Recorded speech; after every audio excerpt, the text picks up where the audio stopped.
What's going on, fellas? This is Mike D, Mr. Double Down on You, your favorite personal development coach, with another episode of Black Fathers Now. Now, dig this, man. I have a brother, like, honestly, okay. So this brother, he and I, this is our actual first time having a conversation, but because of the endorsement from a brother that we both respect, meaning or saying that we needed to connect, I didn't really do a whole lot of having to do the background, this or that. I was just like, yo, if Lamar Tyler said, Mike, you need to connect with Reggie, and Reggie said he needs to connect with you, and Lamar was that link, we were like, you know what? That's enough of an endorsement to say, like, man, we just gonna connect, schedule an interview, and make it happen. So, fellas and ladies listening to, I have my man, Reggie Williams, on the line today. And he's a husband, he's a father, he's an author. He's also a subject matter expert in the realm of cognitive behavioral education. And he has a specific calling of being the voice for the marginalized. And we're going to unpack all of that in our conversation today. So fellas and ladies listening to, because y'all like to tune in to what we talk about, let's welcome my man, Reggie Williams. What's going on, man? What's up there, Mike? Double Down D, man, making it happen, making it do what it do. How you doing today? Man, you sound like heavy dilly D. Oh, man, no, man, dude, I appreciate you coming on and chopping it up with us today, brother. Look, it is my pleasure, and you are absolutely right, man. If Lamar is E.F. Hutton. If he talking, I'm listening, and if he say do this, I'm moving. There it is. So look, so fellas, before we even get started, that is a gem. The power of endorsement. The power of endorsement. When you got folks who you really respect endorsing something, sometimes it's cool to just go ahead and listen and act. So shout out to Lamar Tyler, man. Appreciate the link up, brother. Absolutely. No doubt. So before we get into your story, before we get into your journey and how you're impacting the world currently right now, using your gifts and talents, give us some shout outs, man, because the reality is this. Who are we without our village? Who are we without those entities, those individuals who help us to walk in the full magnitude of who we can be? You know what I'm saying? So give some shout outs to your village, to your team, and to those that allow you to be who you are on a daily basis. I appreciate that, man. First of all, man, just shout out to our ancestors, man, because it is their shoulders that we stand on to allow us to see what they couldn't see and pay that they couldn't travel down. I'm currently reading a book called 400 Souls, which basically just talks about the 400 years of being enslaved in America, and in terms of just who we come from and who we are, man, is an amazing people. I always talk about my grandfather, Casey Williams. He is why, and that's my paternal grandfather. He has impacted my life the greatest. And then it's my maternal grandmother, Callista Nance. And again, she has impacted me. But again, my mother, my father, my wife, my children, man, I have an amazing team. When I say team, I'm not necessarily mean they are employed by me, but, you know, I look at Bill Hall, man. I look at Jeff Jones. You know, I look at Taj Murdoch, man.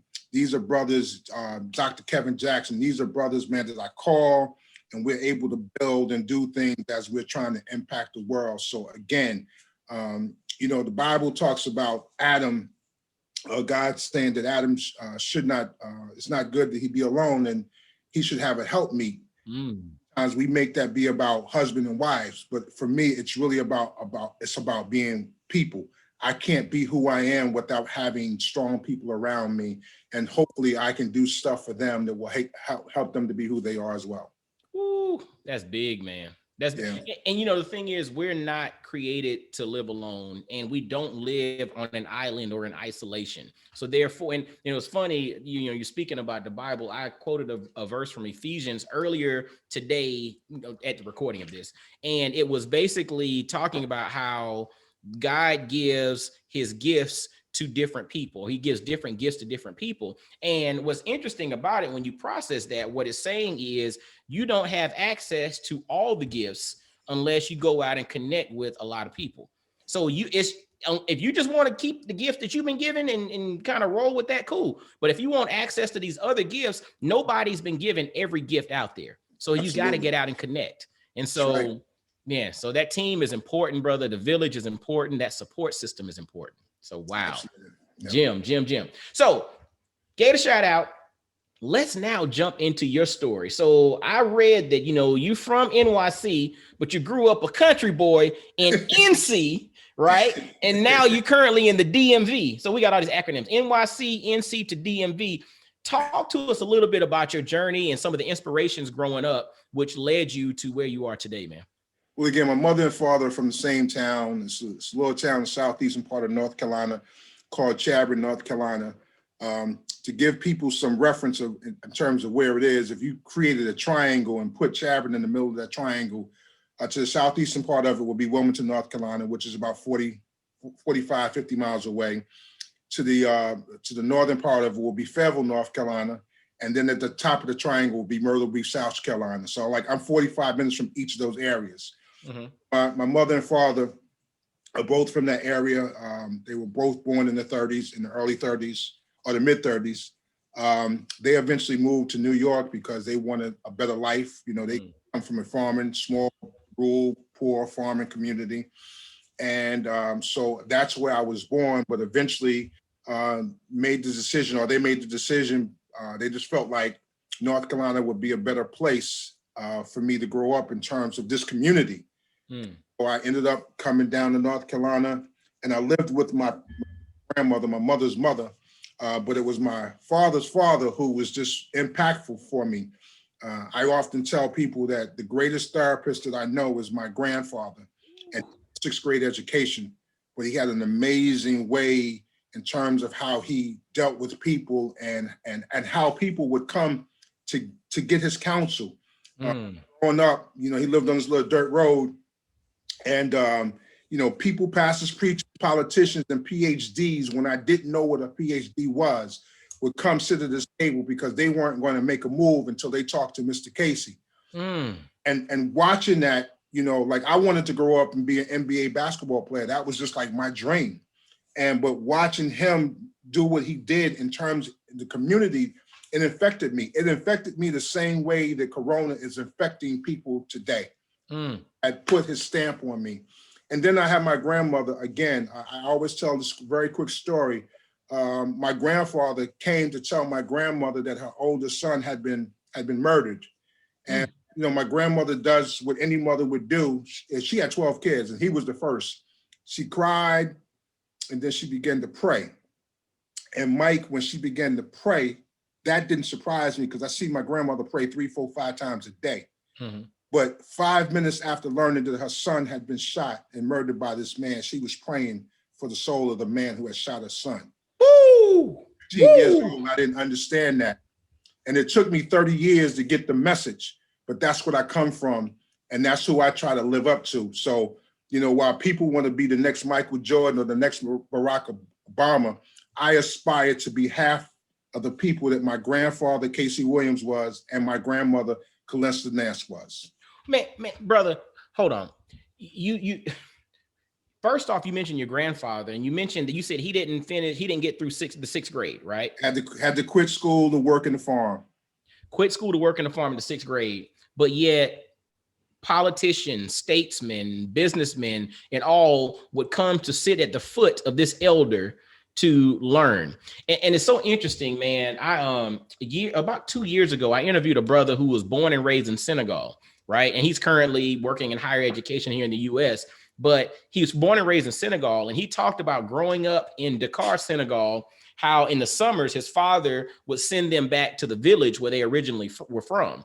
And he talked about growing up and going back to this village. And while he was in the village elders would always come around and they would see a young guy and call him over and say, well, who's your father? Well, who's your father's father? Who's your father's father's father? And what he would do then was he said that elder would then give you a song about how that family or how your family has impacted the village. But he talked about this under the landscape of sitting under the baobab tree at the foot of the elders.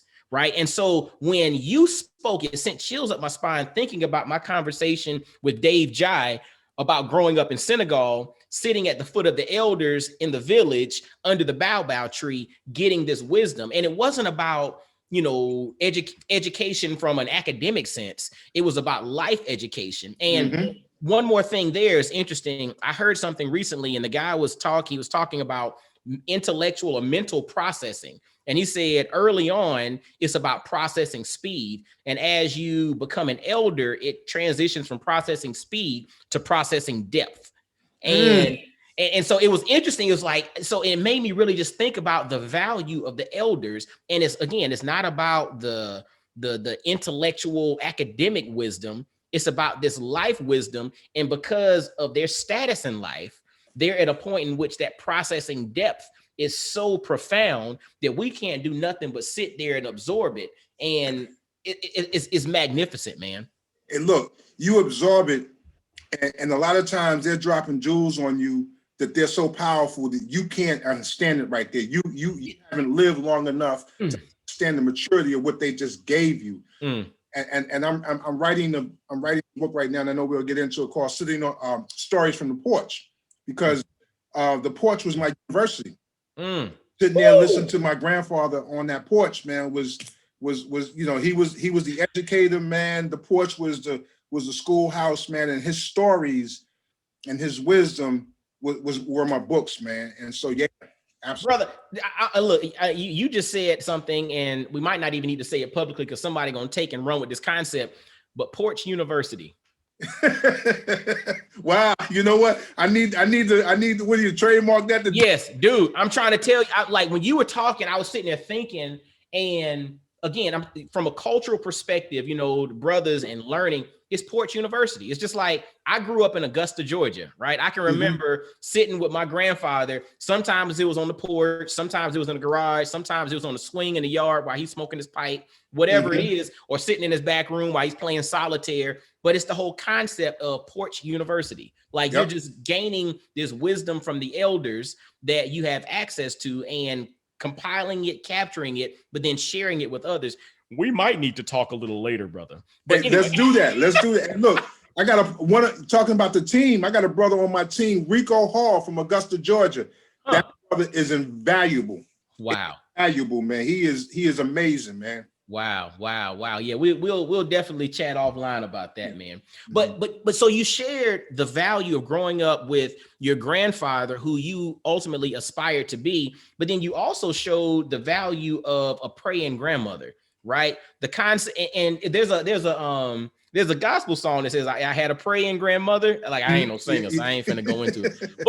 But there, I remember the concept the title was I had a praying grandmother, and there's something powerful about the faith of a grandmother that you can again learn. Because again, at her age at the time and your age at the time, you probably couldn't process. How can you pray for the fool that just killed your son? Like I couldn't, even at this point, I couldn't fathom that processing. But letting that stuff get inside you and sit and germinate over time, it starts to make sense. Again, it don't make sense, the action, but it makes sense as to why she was going about it that way. What did you learn from that?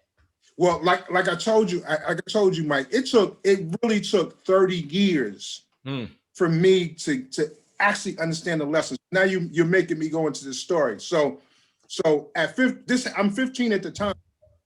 So I'm thinking, I called her mama. I called my grandmother mama. I called my grandfather daddy. I said, in my head, I'm thinking, mama, you got 6 other sons.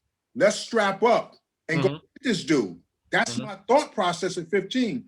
And it's probably the only time that I remember being mad. I was like mad at my grandmother because she was praying for this dude. And so fast forward 10 years, the gentleman who shot my uncle never served any time. And like 10 years later, he became sick and he needed the services of a CNA.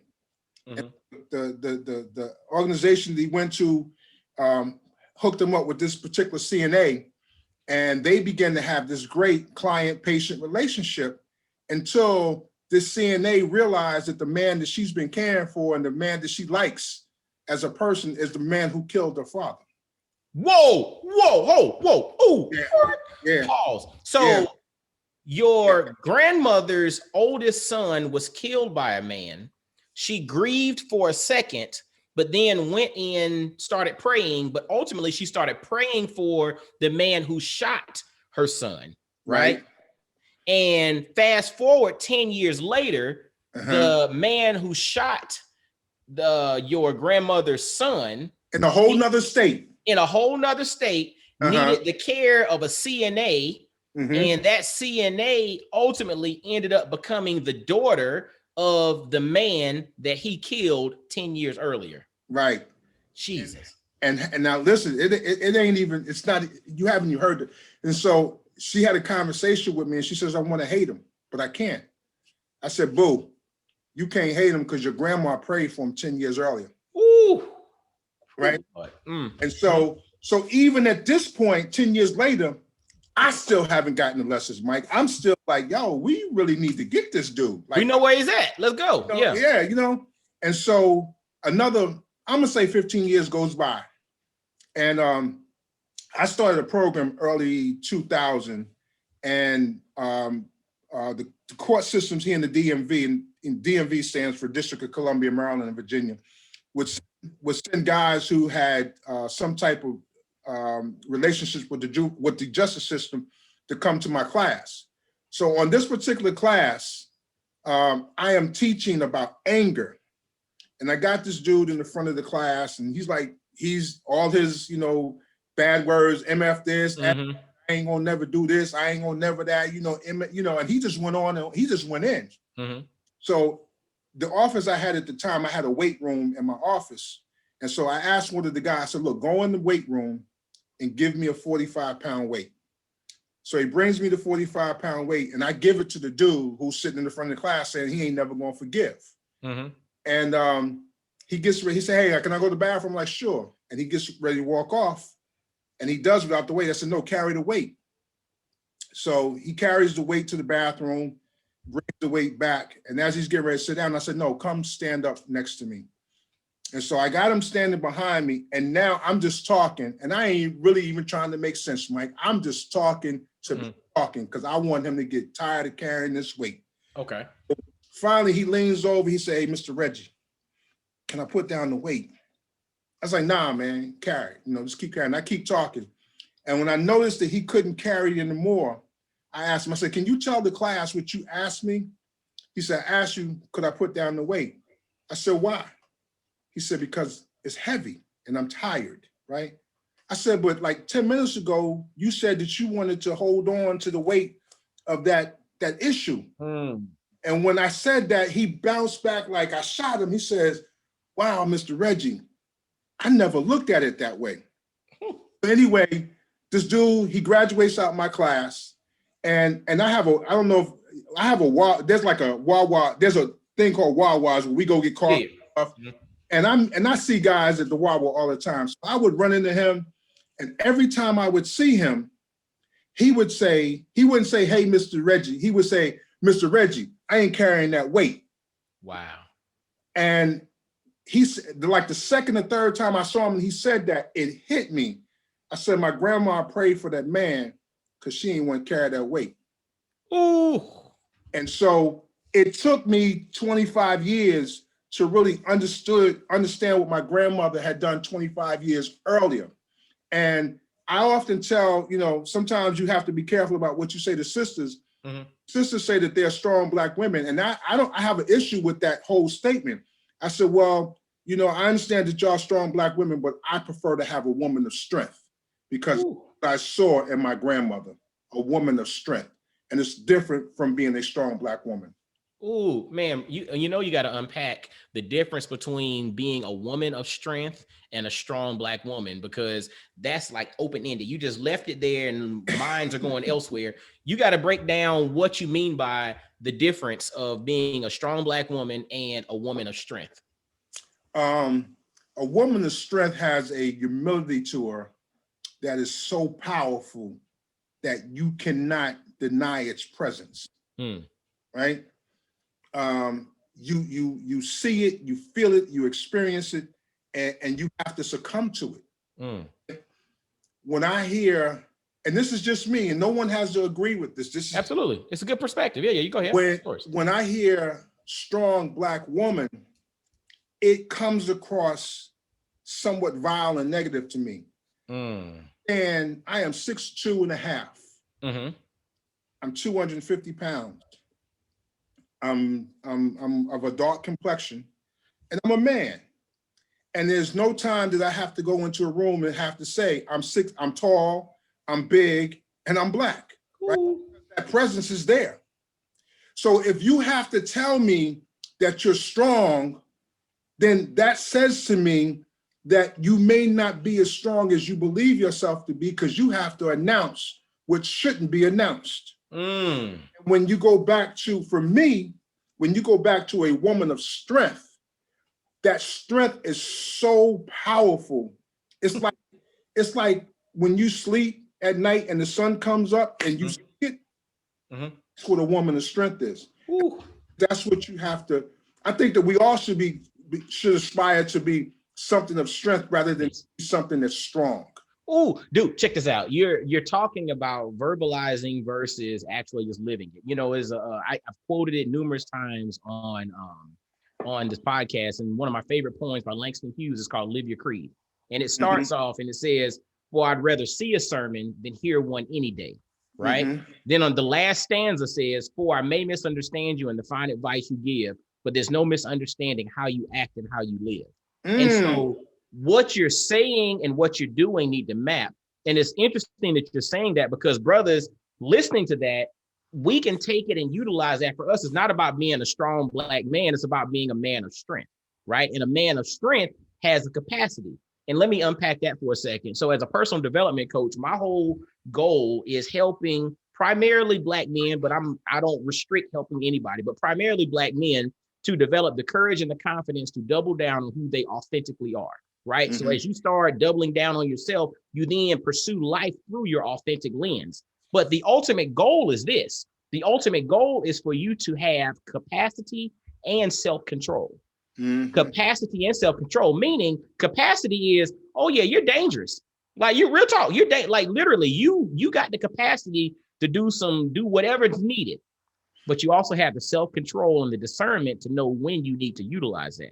So to me, with the way that you articulated strength, being a woman or a person of strength versus a strong person, is in essence, to me, that person of strength is emphasized in the way that I articulate the concept of having self-control and capacity. It's like, no, you're strong. Now, real talk. If you need to get down, you can get down. Exactly. If you need to go handle business, you can handle business, but you understand the discernment. You have discernment, but you also understand self-control. And that's not the only tool in your tool belt. That's right. That's right. Brother. Woo-hoo. But fellas, I hope y'all ladies listening too, because I know y'all got something there as well. My man Reggie dropped some gems. And so born in New York, moved and grew up in North Carolina, heavily influenced by your grandmother and your grandfather, who really instilled, some aspirational goals that could only come from, an elder and a praying grandmother. But then, you eventually matriculated back to the DMV at some point, and you're into this whole realm of cognitive behavioral education. Talk to us about, I guess, getting back and transitioning back to the DMV, but then also cognitive behavioral education. Like, what is that? How do you use it? Just kind of give us in a nutshell what that is, brother.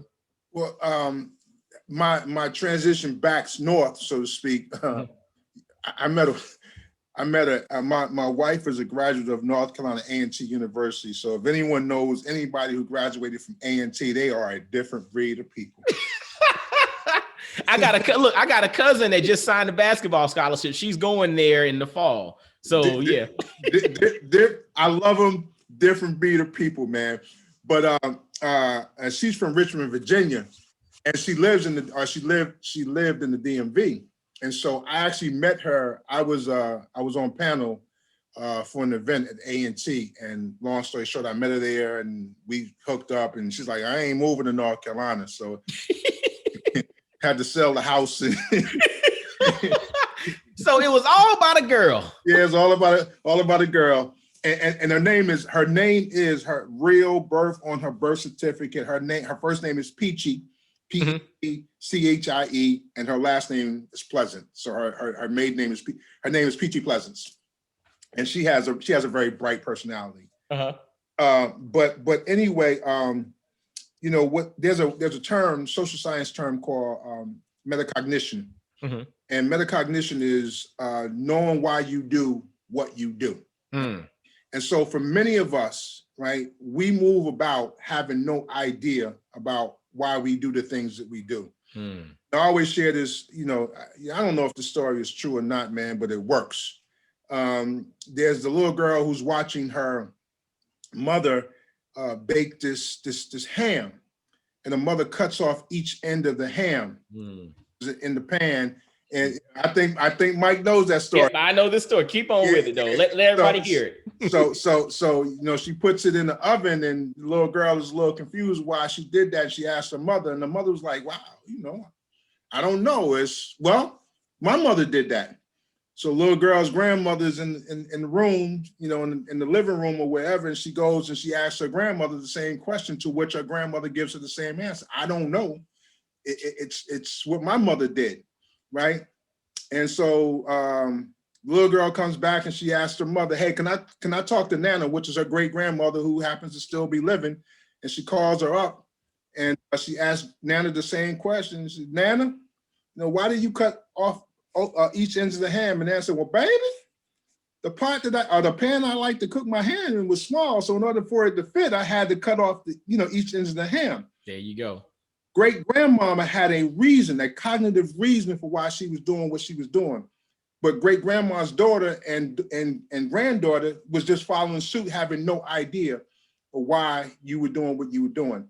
And so with in terms of cognitive definition, is beginning to understand why you were doing what you're doing, why you believe what you believe. I'm not here to say that what you believe is right or wrong, right? Can't make that decision. But I just need to know, do you understand why you think that way? Understand why you need to do this? And a lot of times when I begin to have conversations with brothers, they begin to realize, wow, you know, I ain't really thinking for me. I'm allowing some culture, some creed, some whatever to think for me. And so the only thing I'm trying to do is just trying to challenge your thought process to get you to see, or to at least examine and challenge what you believe. And once you start to examine and challenge what you believe, oftentimes I don't need to tell you that what you're thinking is right or wrong. You begin to say, wow, you know what? I have a different perspective. And now that my brain has been expanded, it won't go back to where it was, and I need to change what I'm doing. Bro, ooh, check this out, man. What you just dropped there is such a gem, and I hope brothers and sisters listening really pay attention to what you just said there. You said something. You're here to challenge their thought process. You're not here to tell you you're right or wrong, just here to challenge your thought process. But what's interesting, a lot of times your thought processes, if they just stay in your head, stew in your own head, versus getting them out and getting some different perspective and interpretation on it. Sometimes it's just simply hearing your thoughts said by you, meaning when you write words down. So a tip that I always give anybody who's writing anything, read out loud what you just wrote, right? Because writing it down, it sounds good, but you read it out loud, you're like, ooh, that structure ain't, that's not too good, right? And the same thing in regards to our thoughts. A lot of our thoughts, if they stay in our head and they just continuously circle in our head without coming out, I know not to call anybody crazy, but it can help. It can literally be a catalyst to driving you crazy. Absolutely. And I've come to realize that about myself. Like, you know, doing these podcast interviews at times is cathartic for me because it gives me an opportunity to get thoughts out. When I do an interview, when I'm doing a speaking engagement, when I'm doing something, getting thoughts out is cathartic. It allows me to get these things out of my head and also to get feedback on those things. Because some things that I think are dope, I'm like, yo, this is gonna, man, this is gonna change the game. I say it and they like, bruh, that ain't hitting on nothing, right? On the flip side, you know, there's some things that I'm like, that's really not too impactful. And they're just like, dude, that changed my life. You know what I'm saying? But again, challenging your thought process, and the only way to challenge your thought process is to get your thoughts out. It's you make a excellent point. It's what I call mental constipation, man. Right. If I kind of I'm kind of animated when I do workshops and things, but the thing is, if you got to go to the bathroom, right, you don't hold it. Like if you got to go to the bathroom and do it, like I'm gonna say a number 2, right? And the bathroom is right there. You go to the bathroom, you know, the person using common sense. I'm gonna hold it, you know, and then it gets a little worse. And now I'm gonna hold it. Now I'm gonna hold it. Well, at some point, it's going to explode. That's right. To get out of the space of being mental constipated, right? And we have to surround ourselves with people who, like I tell people all the time, and this goes back to the shout out in the team. I don't have amen people on my team. No. I don't got no amen people on my team. I got people who gonna make me say, you know what, I don't want to talk to you no more. But in not wanting to talk to them no more, the reason why I don't want to talk to them no more is because they've challenged me, and now I got to do some work. And so we have to get into a space as you know, and I know we can be talking about anyone, but I specifically say this: we as Black men who are going to lead our homes and lead communities, we have to be in a space, man, where we're willing to be challenged, and we can't be scared to say what even sounds crazy.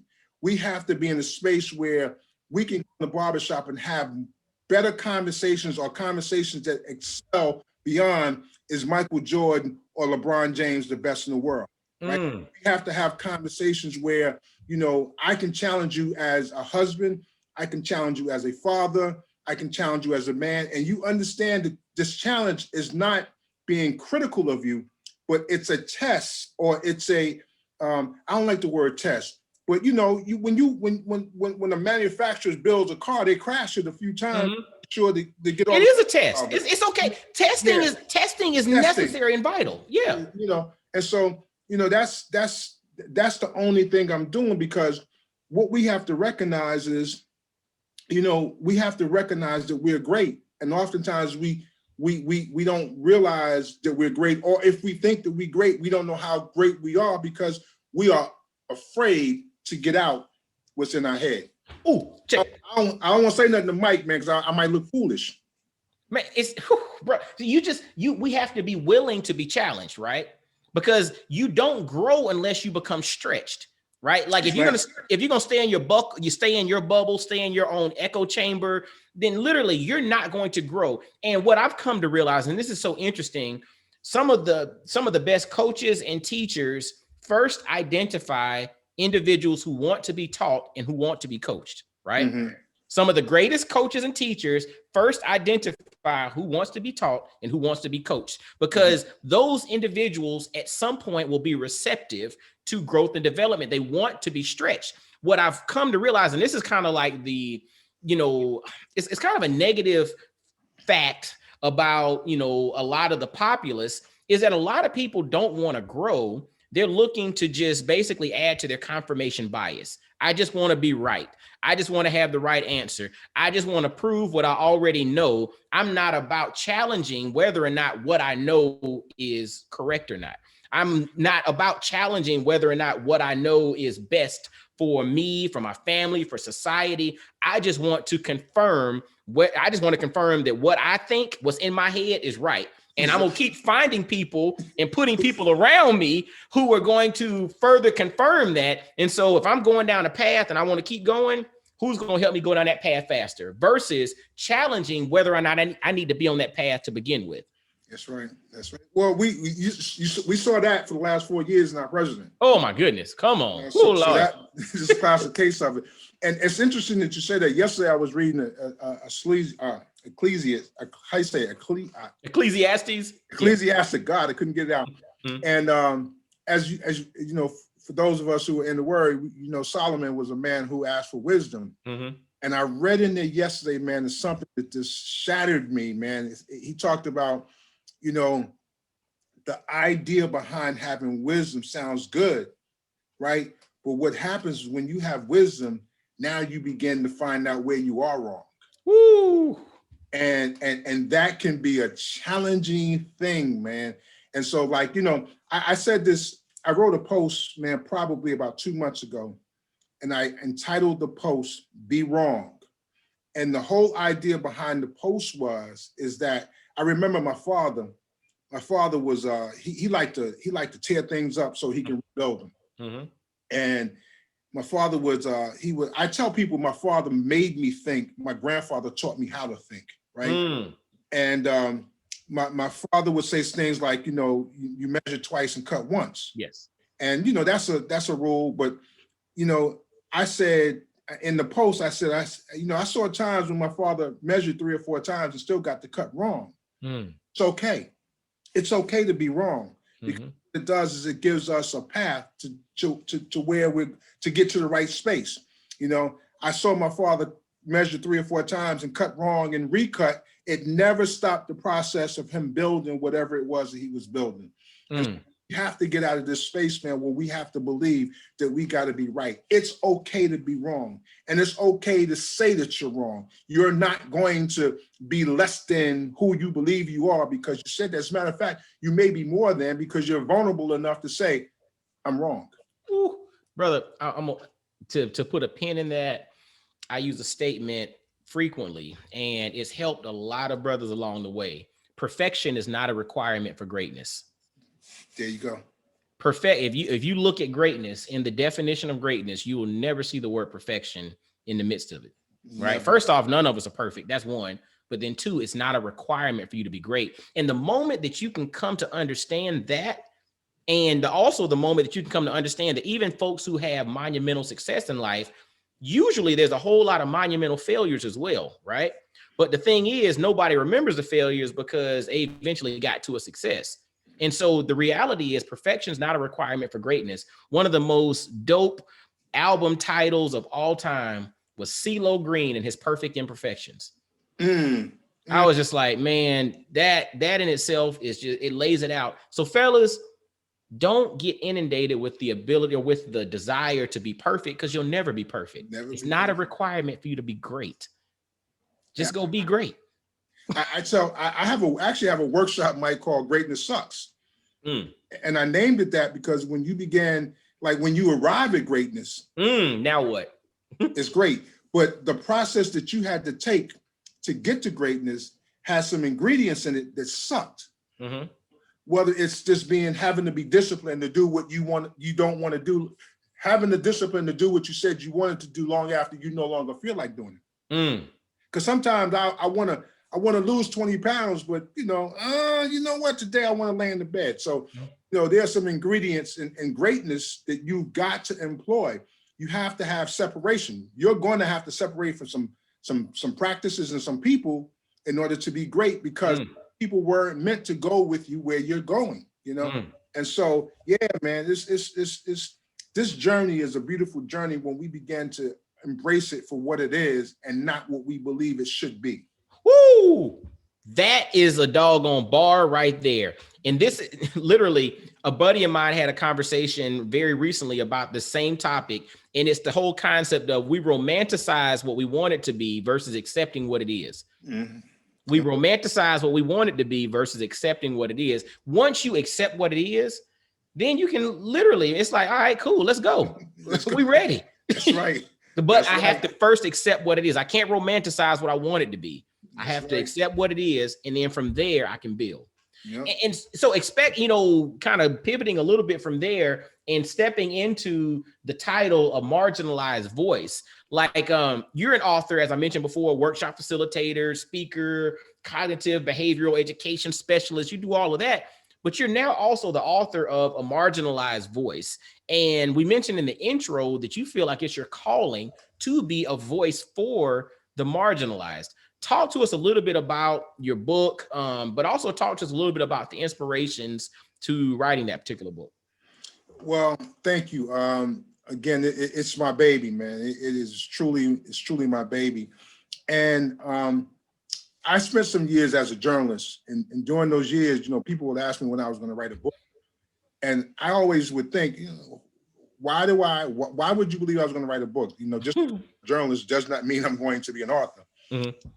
But what happens in life is sometimes you live things. And so, and working with, when I first started in the business of behavioral health, Mike, I purposely chose men. And the reason that I chose men is because I believe that, everybody was kind of working with youth. So let me work with men because we need to get some men in order. We need to help some men grow in order to be available to help some of these youth. Absolutely. happened in this process, Mike, was that I began to find that although I was working with men who were chronologically adults, emotionally they were still children. Woo! You know, so ultimately I found myself working with children a lot longer, you know, emotionally working with children a lot longer than I had known. And during the course of these years, you know, 15, at the point that I began to write the book, I had been in behavioral health for about 15 years. At the point, I just began to, these stories that I had experienced had begun to weigh on me, and I needed to get them out, right? So in other words, it's that stuff getting out your head. Yeah, you need to get it out. And so actually when I began the process, it really wasn't the book. It was just really me getting these stories on paper, right? And I say that because that's just my journalism background, you know, just writing. And I put the book down. After I wrote the first 4 chapters, I literally walked away from it.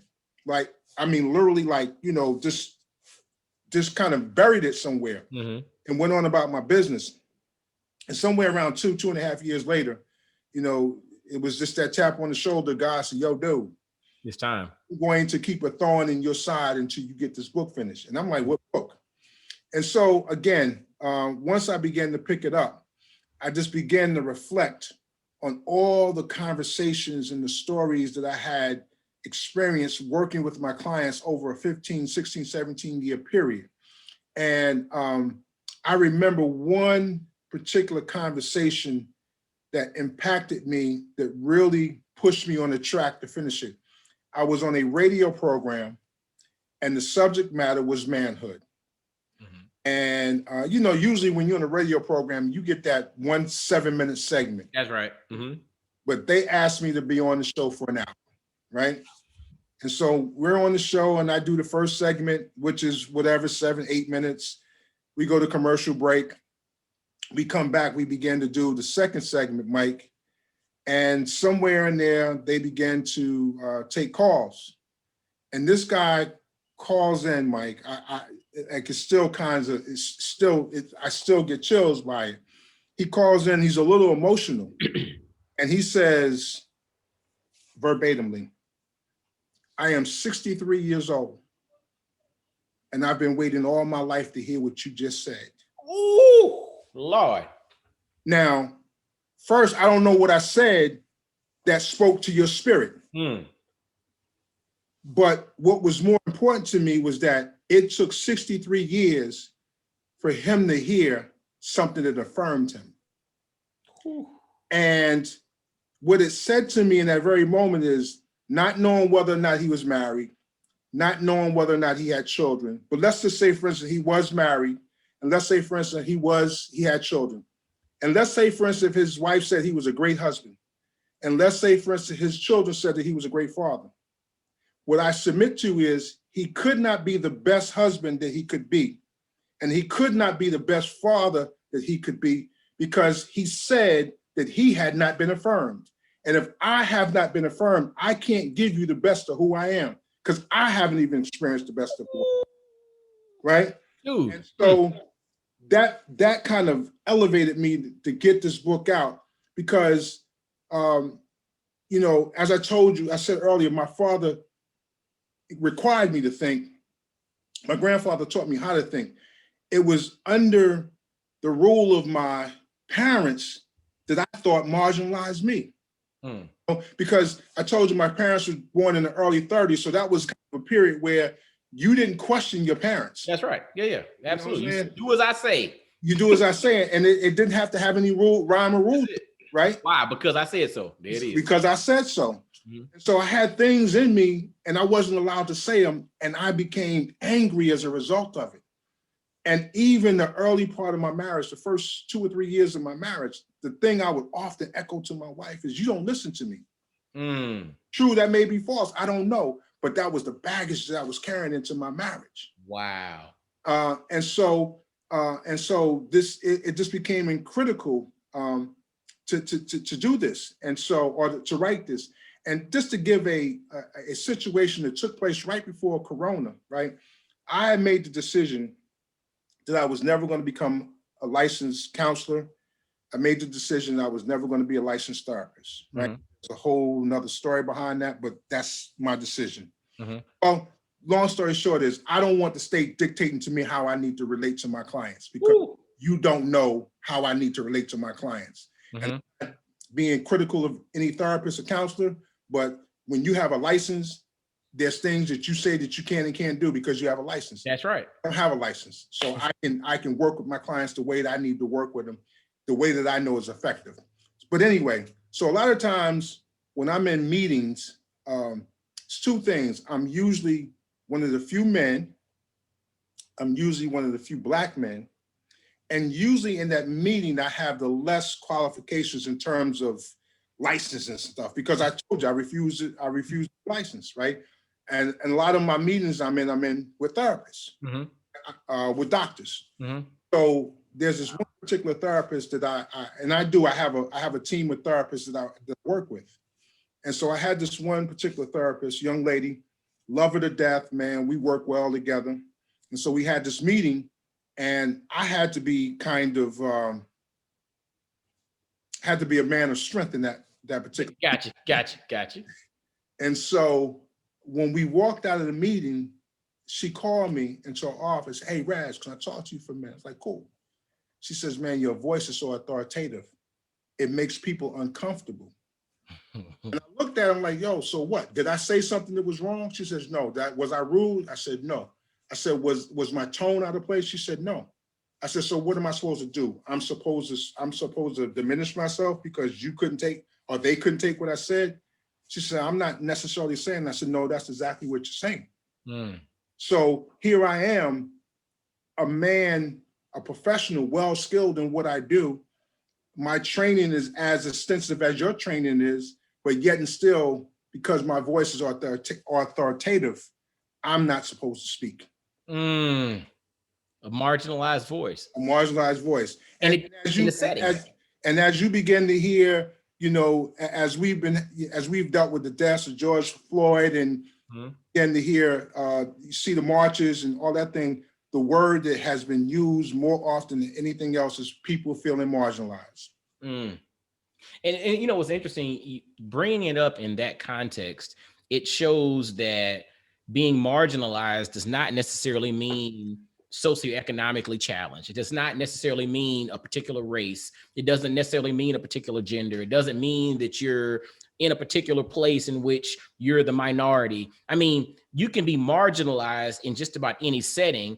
And to me, it's about, from just taking an understanding of where you're coming from, it's about giving voice to those individuals, wherever they're setting, whatever their background, giving voice to them who feel marginalized in a particular setting. And anyone can basically get empowered at that particular moment and pull themselves out of marginalization. So how people think about you is on them. How you think about yourself is on you. And Absolutely. So somebody can, you know, say that, oh, I'm looking down on you or whatever, but me looking at myself in the mirror, I'm not marginalized. You know what I'm saying? I mean, because that's how I feel about myself. And I think that probably started from someone having a voice or giving me a voice or having a voice for me, which then helped me to over time become empowered to realize that, all right, I'm now in a position in which I need to help speak for some of those who may feel marginalized in various circumstances or situations. Absolutely. You're so on point. In the introduction of the book, I say specifically that, you know, Black boys are not the only group of people who are marginalized. You have women who are marginalized, Black women who are marginalized, immigrants, LGBTQ community, disabled people, right? I said, but I speak to that particular population because I think that marginalized Black boys are probably maybe the only group that there isn't someone speaking for them at a national level. Well, pause. See, dude, check this out. And what you just mentioned a second ago, when you said, when the lady pulled you in the office and said, you know, you were too authoritative in your voice and you were a little, basically what she was saying was, you're a little aggressive, you were a little this, you're a little that. But on the flip side, if I'm talking to Black boys, what are they going to respond to at times, right? When I used to coach youth football, it was interesting. you know, if you had a mama or something on the sideline, they might not like how we're going to communicate at times, right? But the reality is, when you're talking about a 13 or 14-year-old little boy, sometimes the method of communication and the way that you do that is going to be different than mama's going to do it. It's going to be different than can be done in the schoolroom. It's going to be different than can be done in other settings. But guess what? They keep coming back because they respond to that level of communication. It goes to having this diversity of communication. Now, should that be the only way that you communicate to little black boys? No, they need to understand soft communication and, you know, loving and this and that. They need to understand all different sides of it, right? But the reality is, you shouldn't have to only communicate in one way, turned up 24/7, but you also shouldn't be whispering and being diminutive, you know, on the other end at all times. You got to have this, because at times you're going to need different tones. That's right. That's right. Absolutely. Brandon Marshall, who played, 13, 14 years in the NFL. I saw an interview with him the other day, and, you know, he has a personality disorder, and I don't really remember what it is. And he was talking about, he went to therapy. And, you know, he was just, in his therapy sessions, man, he just kept pointing the finger. And finally, one day, man, the therapist got up in his mug and like, yo, shut up, man, you know. And Brandon said it shocked him, and he responded accordingly. But you're right, you have to understand that, you know, there's a hard tone that sometimes need to be heard, and there's a soft tone, and that's the balance of, you know, I'm kind of getting off course here, but that's you're good. Having both your mother and your father in your working, you know, you hear the term co-parenting, and co-parenting is when the two people are not together. You know, we have a child, but we're not together. I challenge that thought process. I don't care if you're married and you live in the same household. You're co-parenting. Co-parenting, because sometimes we have different, like if I come from the South, you come from the North, and you've been taught one way coming from the North, and I've been taught one way coming from the South. We bring who we are into our parenting experience, and we push that on our children. So, but it's the idea, man, of having, you know, your one part, you know, there's a sperm, and an egg. That's what it takes to have a child. That's it. And so it takes two parts. You know, it should take the progenitor of the sperm and the egg to be in there raising, because they need both sides of those equations to be whole. And sometimes we get too much of one. Dude, can I tell you what's even crazy about that? Like, even hearing you say it, you know, and I catch it at times, like with my wife and I, right? So like with my son or my daughter, sometimes I'll be a little more direct with them in regards to my communication. You know, it's like, man, you need to figure out how to fix this, or you need to do this, you need to do that. And then, you know, she might come at me a little bit saying, you're being a little tough on them. And it's interesting. And it's funny as you say that, because I was thinking back to a very recent one that we had in that regard. But it's a balance, right? In the sense of, you know, I'm very loving, supportive, and everything. But then there are times in which you need to show them that, hey, y'all got to figure out how to get through this. Sometimes it's okay to cry, right? It's okay to cry. It's okay to go through the full range of emotions. But then there are also times in which you got to wipe the tears, dust the dirt off your knees, and get up and figure out how to make this thing work. And so it's like this whole balance narrative that we got to have all of these tools in our tool belt. Again, it's okay to cry. It's okay to, like, I'm a married dude with a daughter and a son. I'll cry at the drop of a hat. You know what I'm saying? Exactly. But on the flip side, I also know where sometimes it's like, look, I can't cry right now. I got to dust this thing off and figure out something, you know? I got a perfect story for you, man. Give it to me. So I told you about my wife and her name, and she has this very bright personality, you know. She doesn't let a lot of things get under her skin. So one day we are watching our daughter play soccer. She's on the soccer team in high school, and we're on one end of the field, daughter's on the other end of the field, and she apparently gets knocked down, and apparently she was a little dazed. And as she's trying to get up on the other end of the field, there are adults who are jeering at her and some of the adults are grown men. Like, they're saying whatever they're saying. So here this mild, meek individual jumps up and she's getting ready to run down there. Now, I could be that aggressive dude because, so I say, sweetheart, I think you should sit down. It's just like, sit down. Why? So, nah, I'm going down there to check on Jade. I said, no, baby, just sit down. Well, you gonna allow them to say what they're saying? You're not gonna say anything? I said, yeah, baby, just sit down. So she finally sits down. She said, I don't understand that. I said, baby, I said, in life, Jade is going to get knocked down. Life, Jade is going to be a little dizzy. And while she's knocked down and dizzy, she's going to have people jeering at her. If she doesn't learn how to get up now, she'll never learn how to get up. Go down there and handle this, I absolutely do. But if I handle this, I'll be satisfying me rather than giving the lesson that Jade needs to have. Fellas, pay attention, man.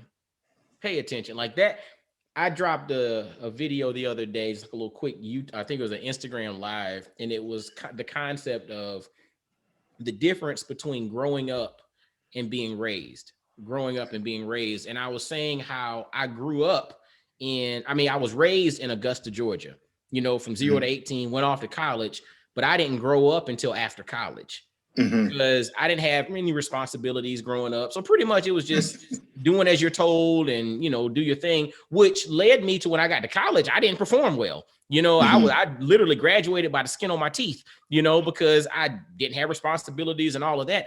I didn't really grow up until after college when it was really on me, where I had to take care of things. I had to figure things out. And so to your point, you gave a lesson in growing up. Not just being raised, because you gave her an opportunity to grow up in that particular moment. And I think as parents, this is Black Fathers Now, the podcast, I think at times as parents, we remove the opportunity for our kids to grow up in moments and we just raise them. We have to find opportunities where we can do both at the same time so that as they mature and as they age, they're not just getting raised, but they're also growing up. So once they hit the open market, go to college, move out, get jobs, start businesses, whatever, that they're at a place of maturity in which they can handle it. And that's something that I'm reflecting on my life, that I was raised well, but I really didn't grow up until a little bit later. Absolutely. I tell fathers all the time, stop living in the thought process that you're going to protect your children. Because the reality is there are some things you can protect them from, right? But what you need to do more than protect them is to prepare them.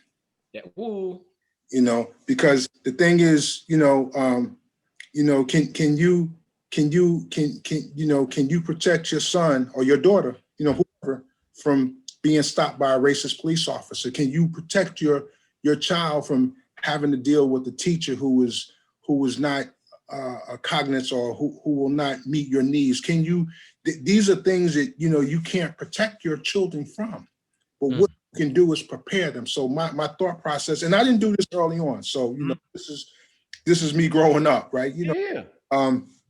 As much as we want to protect them, what we have to do a better job is to prepare them, because there will be times that even if you could protect them, there will be times when you can't. They're prepared for that moment, then that will get them through it. I'll tell you, and I think that literally goes back, and we're basically playing tennis back and forth. And I love this because it's adding emphasis to the point of preparation and protection.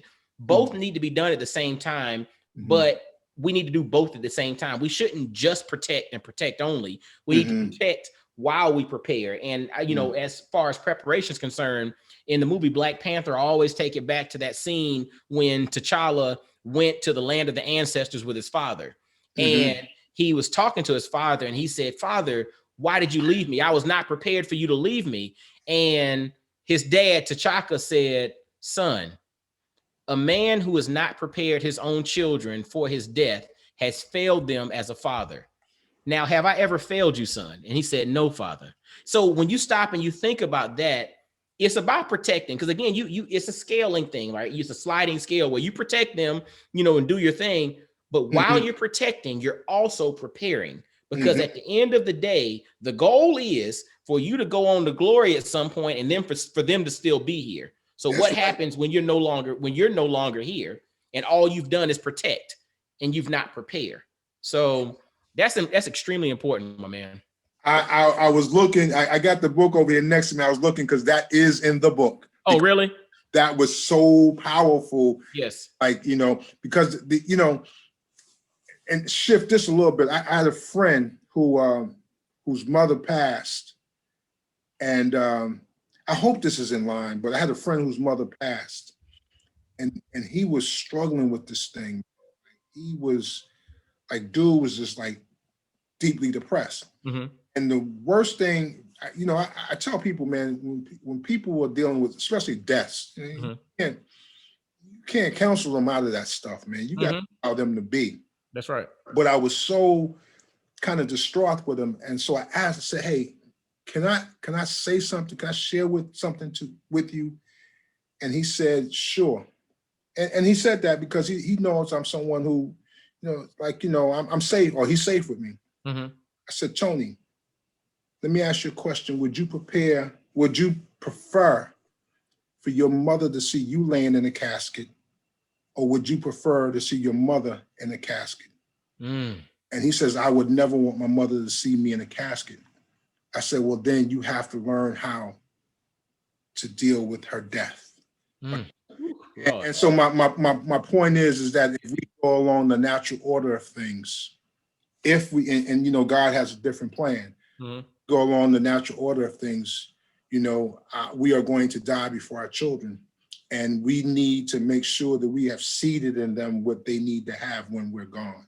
Because if we don't, then we have done them a disservice. We need to make sure that we have seeded in them what they need for when we're gone. And if we don't, we've done them a disservice. Like brother, like literally, we could talk for hours and hours and hours. We might have to do a round 2 of this because I'm loving this conversation.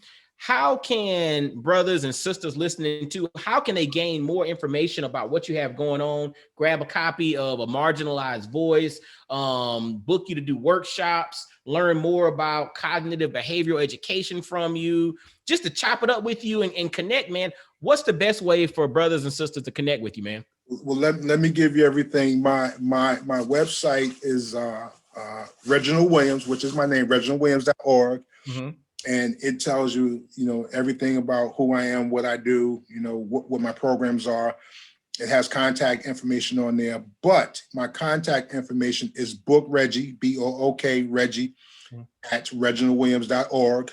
And if you want to purchase a copy of A Marginalized Voice, which I think that you should, there's a word that well, let me say this. You can purchase at amvonlinestore.com. So it's amvonlinestore.com. There's a word that a few years ago I had a program where I was working with youth 18 to 24, and they either had to be in a gang leader, they had shot somebody, or they had gun use, or they had some type of prison or jail term. And every other month, we would have this nationwide call where we would begin to tell what we were doing in our program, how we were growing our program. And on this particular call, there was this white woman from the Midwest, probably mid-50s. And to be honest with you, I initially had an implicit bias. I'm like, what can a white woman, from Midwest in the 50s tell me about young Black boys? Like, what can you tell me? Well, let me tell you something. She told me so much, man, that she slapped me 7, 8, 9, 10 times, man, because she was so in depth with her knowledge. And she used this term, or this word called iatrogenic. Iatrogenic is a medical term that basically says that when someone comes in for a medical procedure, a well-intended doctor does unintended harm. That's right. So, that could be used in any form. And actually, between the story I told you earlier with the man who was 63 years old, he had, that story and that word iatrogenic, I wrote A Marginalized Voice, because what happens is there is a lot of iatrogenic behavior that takes place, that these nuances that most people don't look at, that affects Black boys in the way that they affect them. My wife is a Montessori teacher, so she has 3 and 4 and 5-year-olds. So every now and, especially being home with COVID, and every now and then I'm hearing lessons that she's doing. I hear her working with those boys, and I'm able to pull her to the side and say, you shouldn't have did it that way, and she's receptive. But A Marginalized Voice, man, it speaks to who these boys are. I've named the chapters the way that I named them to create some attention. Like, for instance, the chapter, there's a chapter for fathers I call superheroes, and that chapter basically says that you have to stop being a superhero in your son's life and teach him to find a superhero within themselves. That's right. The chapter called Sever the Cords, that's the chapter that I have for mothers. And that chapter talks about that mothers have got to have this separation of umbilical cord, right? It's too often that they keep it, they keep this attachment to their sons that's dangerous, and you need to sever the cord so that you can have a wireless connection. And then I talk about the school system, which is, I entitled that Indoctrinated Learning. Because it's not an educational system, it's an indoctrinational system. Absolutely. And then there's the chapter that I have on therapy, right? I am big on therapy. I love therapy. I dislike a lot of therapists. So the treadmill therapy, because a lot of times these therapists are not equipped to be therapists for these young Black boys. And then I have a chapter, I speak to the church, and I call it The Least of These. Basically challenge, like, you got to do a better job. So it's a phenomenal book. I say that proudly. The book is in, and you might appreciate this, the book is in, you from Georgia, but. Well, I live in Tennessee. I'm from Georgia, but live in Tennessee, yeah. Okay. But the book is in Ridgeland Correctional Center in Ridgeland, South Carolina. And I got an envelope last week, and I opened the envelope up, and there were 15, 16, 17 notes written to me from these inmates about the book. And I broke down crying, man, because, to know that it touched them. And, so the book is a good book, and it's one that people should read. There's one guy who says, he says, where's Oprah's book club when you need him? I'm like, that's my man right there. when he get out, I'm gonna make him my PR rep. There you go. Where's Oprah's book club when you need him? Well, guess what? We're gonna make it happen. Black Fathers Now family, check this out. Y'all make sure to support my man Reggie Williams with A Marginalized Voice. You can grab it at amvonlinestore.com, amvonlinestore.com. Make sure to visit reginaldwilliams.org, and also book Reggie at reginaldwilliams.org if you want to email directly with him. And literally from there, you can get his, Instagram, Facebook links, all that kind of stuff, and you can connect with the brother. And as you can tell, he's got some stuff that could really help you. So make sure to reach out to him and let him know you heard about him if you don't already know about him on Black Fathers Now. All right. Well, my brother, man, like I said, I want to salute you for what you do, the work that you're doing, the heart that you have, the impact that you're making within our community. And I want to encourage you to continue doing so, because guess what? You're doing it not just for you, but for generations to come. And I salute you and I thank you, my brother. I give all that back to you, man, because without you, guys like yourself, man, doubling down, we wouldn't have a platform to be able to tell this story, man. And this is what is required of us, man. We have to collectively come together. The same way a car has different parts in order to drive down the road, the book is not what it can't be what it is without having folks like yourself. So I appreciate you, man. Thank you. And thank Lamar. Yes, Lamar Tyler. Appreciate you, brother. Shout out, man, for connecting the dots here, man. Yeah. So fellas, as always, make sure to subscribe to Black Fathers Now via your favorite podcast listening platform. Visit blackfathersnow.com.